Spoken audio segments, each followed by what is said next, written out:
El cáncer de pulmón, más asuntos, no es una enfermedad que solo afecte a personas de avanzada edad. El perfil está cambiando. Detectar el tumor a tiempo es fundamental para aumentar las posibilidades de supervivencia. Hoy se celebra el Día Mundial de esta enfermedad y de ello vamos a hablar con Lorenzo Pérez Negrín, que es neumólogo. ¿Qué tal? Buenos días, bienvenido. Hola, ¿qué tal? Muy buenos días. Bueno, doctor, ¿qué incidencia tiene el cáncer de pulmón? Estamos hablando del que es ahora mismo el tercer cáncer más frecuente en la población. En hombres es el segundo más frecuente, en mujeres el tercero, pero si hablamos de mortalidad es el cáncer que ocasiona más muertes de entre los que lo sufren. Es decir, que estamos hablando de una enfermedad de primer orden.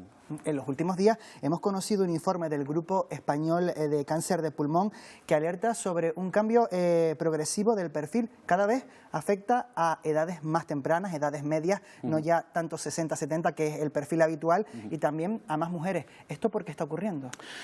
El cambio de perfil y el aumento de incidencia en las mujeres tiene mucho que ver con la incorporación de la mujer al consumo de tabaco de una forma más masiva, más importante a partir de los años 70-80 del siglo pasado. Hay que tener en cuenta que desde el momento en que se produce un aumento en el consumo de tabaco en la población hasta que empieza a aumentar la incidencia de cáncer de pulmón en esa población, se produce un decalaje, hay un periodo de tiempo de casi 20-25 años y eso empieza a justificar ese crecimiento del cáncer de pulmón en las mujeres. De hecho, de los cánceres más frecuentes en la mujer es el único que está aumentando su prevalencia en los últimos 10 años.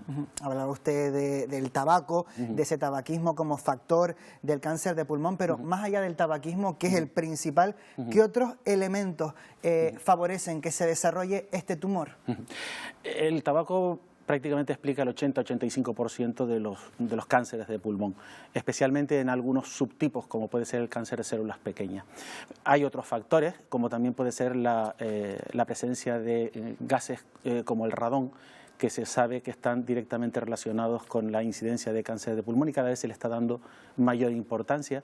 Hay factores también de exposición a elementos laborales que en determinados ambientes pueden ser muy importantes, la exposición a sustancias radiactivas o a metales pesados, o la exposición, por ejemplo, también a otro elemento que ahora está muy en boga, que es el amianto, el asbesto, que hay todo un mandato de la Unión Europea para su eliminación en los entornos. También está relacionado directamente con la incidencia de cáncer de pulmón y otros cánceres en el tórax. ¿Qué síntomas nos pueden alertar de que estamos sufriendo un cáncer de pulmón?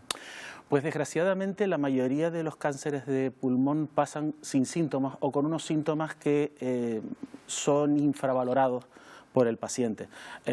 La mayoría de los fumadores tienen asumido que toser, expectorar, incluso tener algún resto de sangre con la expectoración por las mañanas puede ser normal porque por eso es fumador. Y se camufla. Y se camufla. Y eso hace pues que la gran mayoría de los cánceres que vemos, los vemos ya en unas etapas avanzadas de la enfermedad. Entonces, la detección y el diagnóstico precoz, ¿hasta qué punto es posible? No solo es posible, sino que además es deseable. Si pensamos en los cánceres más frecuentes en la población, mama, colorectal, pulmón, el único del que no disponemos implantado un programa de cribado de detección precoz es el cáncer de pulmón y está demostrado que con las herramientas de las que ya disponemos para hacer ese programa de cribado, el porcentaje de cánceres que se diagnostican en fases precoces aumenta prácticamente un 13, un 15% y la mortalidad por cáncer de pulmón disminuye hasta un 25% en la población que está siendo sometida a esos programas de detección precoz. ¿Y por qué no está ese cribado disponible en los hospitales? Esa es una buena pregunta. La Unión Europea también ha enviado una recomendación a los países miembros para que implanten programas de cribado de cáncer de pulmón en los países miembros a lo largo de los próximos años. Y desde distintas sociedades científicas, entre las que se encuentra la Sociedad Española de Neumología y Cirugía Torácica, se está poniendo en marcha un programa que se llama Proyecto Cassandra, que lo que intenta es implantar ese programa de detección precoz del cáncer de pulmón en la población de riesgo en los hospitales españoles a lo largo de los próximos años, con el fin de demostrar que ese programa es eficaz, y no solo que es eficaz, sino que además es coste efectivo. ¿Qué tasa de supervivencia tiene el cáncer de pulmón? Pues es un cáncer que tiene una elevada letalidad, es decir, la diferencia entre los cánceres nuevos que diagnosticamos cada año y los pacientes que fallecen por cáncer de pulmón al año es muy poca. A pesar de los enormes avances que se han producido en los tratamientos, ahora mismo la supervivencia a 5 años del cáncer de pulmón está por debajo del 20%. ¿Y qué tratamientos ahora mismo son los más eficaces para luchar contra este cáncer? El más eficaz, sin duda, es la cirugía cuando lo podemos diagnosticar en las fases más precoces de la enfermedad. Cuando la enfermedad está limitada, la cirugía puede ser curativa. A partir de ahí, donde más avances se han producido, no solo es en el campo de la radioterapia, sino también en el campo de la quimioterapia y de la inmunoterapia, con las llamadas terapias dirigidas, que son fármacos específicamente diseñados para tumores que presentan determinadas mutaciones, determinadas características moleculares que permiten que un fármaco los ataque de una forma mucho más específica. En ese terreno se han producido enormes avances en la última década y es por donde además se va a seguir avanzando. En el caso de Gran Canaria, hace algunos meses, semanas, comenzaron los trasplantes de pulmón. ¿Esta es una alternativa o es inviable para el cáncer?